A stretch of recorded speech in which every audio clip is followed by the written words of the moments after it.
Imagine waking up one morning. You check your phone like you do every day. You expect to see the same boring number in your bank account. Maybe $50, maybe $100. Maybe you're already in debt. But then you look again. And suddenly, you see $100 million. No mistake, no typo. $100 million. That's exactly what happened to Sam. And the first thing Sam did was refresh the page. Once, twice, 10 times. The number didn't change. $100 million. Sam couldn't breathe. He checked the account number. It was his. He checked the date. It was today. He closed the app. Opened it again. Still there. At that moment, Sam had a very simple thought. I'm rich. Not comfortable. Not financially stable. Rich. The kind of rich where money stops being a number and starts becoming a superpower. Sam immediately went to the bank. He expected someone to tell him there had been a mistake. But after checking everything, the bank employee looked at him and said, "Yes, the money is really there." Sam walked out of the bank in complete silence. He stood on the sidewalk for a few seconds. Then he started laughing. He had spent his entire life worrying about money, rent, bills, food, unexpected expenses. Now all of those problems seemed ridiculous. He could buy whatever he wanted. So he did. The first thing Sam bought was a new house. Actually, calling it a house would be an insult. It was a mansion. It had more rooms than Sam knew what to do with. There was a swimming pool, a huge kitchen, a home theater, a gym, a garage big enough for 10 cars. Sam walked through the mansion for the first time and couldn't stop smiling. He went into the bedroom, jumped onto the bed. Then he realized something. He didn't have to wake up for work tomorrow. So he quit. Just like that. No 2-week notice. No goodbye. No backup plan. He sent one message to his boss. I quit. Then he turned off his phone. For the first time in his life, Sam felt completely free. He bought a sports car. Then another one. Then a third. He went to expensive restaurants and stopped looking at prices. He ordered whatever he wanted. If something cost $50, he bought it. If it cost $500, he bought it. If it cost $5,000, he bought two. And for a while, it was amazing. Sam traveled around the world. He stayed in luxury hotels. He rented private jets. He bought expensive watches. He went on yachts. He posted pictures of everything online. And people noticed. His followers started increasing. 1,000, 10,000, 100,000, then millions. Everyone wanted to know the same thing. How did Sam become so rich? And suddenly, something strange happened. People who hadn't spoken to Sam in years started messaging him. Old classmates, distant relatives, former co-workers, people he barely remembered. Everyone suddenly remembered his name. At first, Sam thought it was funny. Then people started asking for money. One friend needed help paying his rent. Another wanted to start a business. A cousin needed money for a car. Someone else had medical bills. Another person wanted to pay off debt. And because Sam had so much money, saying yes felt easy. If someone needed $10,000, Sam barely noticed. If someone needed $20,000, he could still afford it. So he started giving money away. At first it made him feel good. He thought he was helping people. But eventually he noticed something. The more money he gave, the more people asked for. And the requests never stopped. One day, Sam received 37 messages asking for money. The next day, 42. Then 50. And soon, Sam started feeling less like a friend, and more like an ATM. So he started saying no. That's when things changed. People who used to call him a great person suddenly called him selfish. People who thanked him for helping them suddenly accused him of changing. One old friend told him, "You're not the same person anymore." Sam didn't think much about it, because maybe he wasn't. He had money now, and money gave him confidence. At least that's what he thought. The truth was, money hadn't made Sam confident. It had made him careless. Before becoming rich, Sam thought carefully before spending $10. Now he could spend $10,000 without thinking. And that attitude started spreading into every part of his life. He stopped caring about prices. He stopped caring about consequences.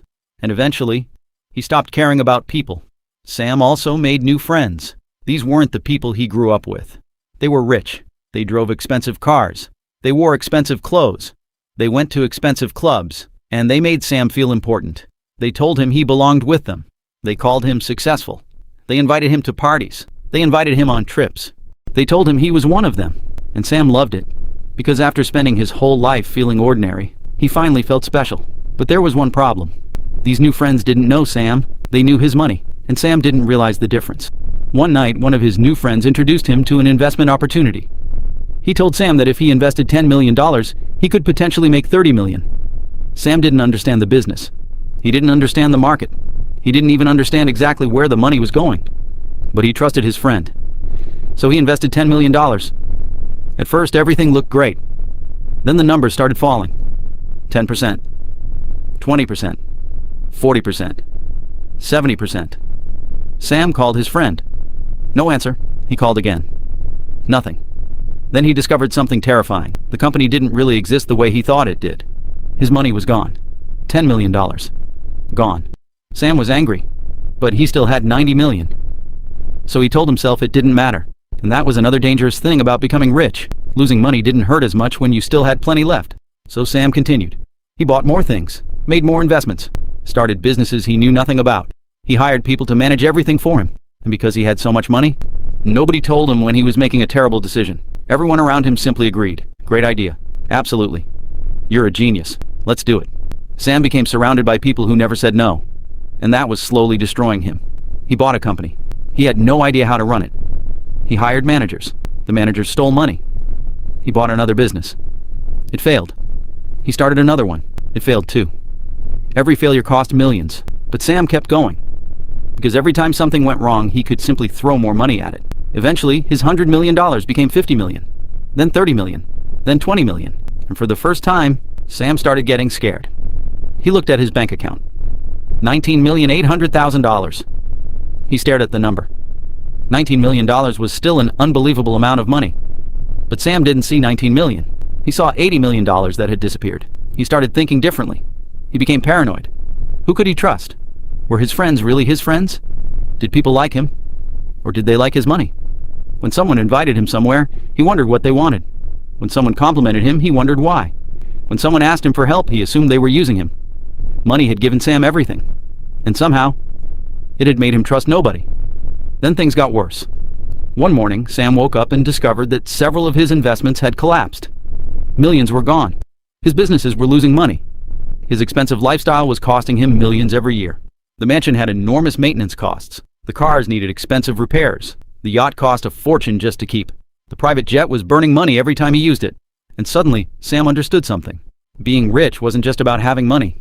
It was about knowing what to do with it. And Sam didn't. He had spent his whole life dreaming about becoming rich. But he had never spent a single day learning how to stay rich. Then one morning, Sam received a phone call. It was from his old friend Mike. The same friend Sam had ignored months earlier.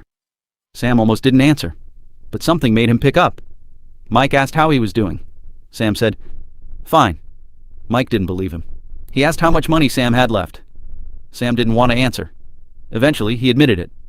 About 12 million. There was silence. Mike said, "That's still 12 million." Sam laughed. "That's not the point." Mike asked, "Then what is the point?" Sam didn't know how to answer. Because suddenly he understood something. Before becoming rich, he wanted money because he thought money would solve his problems. But now he had money. And he had completely different problems. Mike told him something he never expected to hear. You don't need more money. You need to learn who you are without it. That sentence stayed in Sam's head. For the first time in months, Sam started thinking about his old life. His tiny apartment, his cheap food, his old friends, his boring job, his simple weekends. Back then, he had almost nothing. But he knew exactly who he was. Now he had everything. And he had no idea who he had become. So Sam did something unexpected. He stopped spending.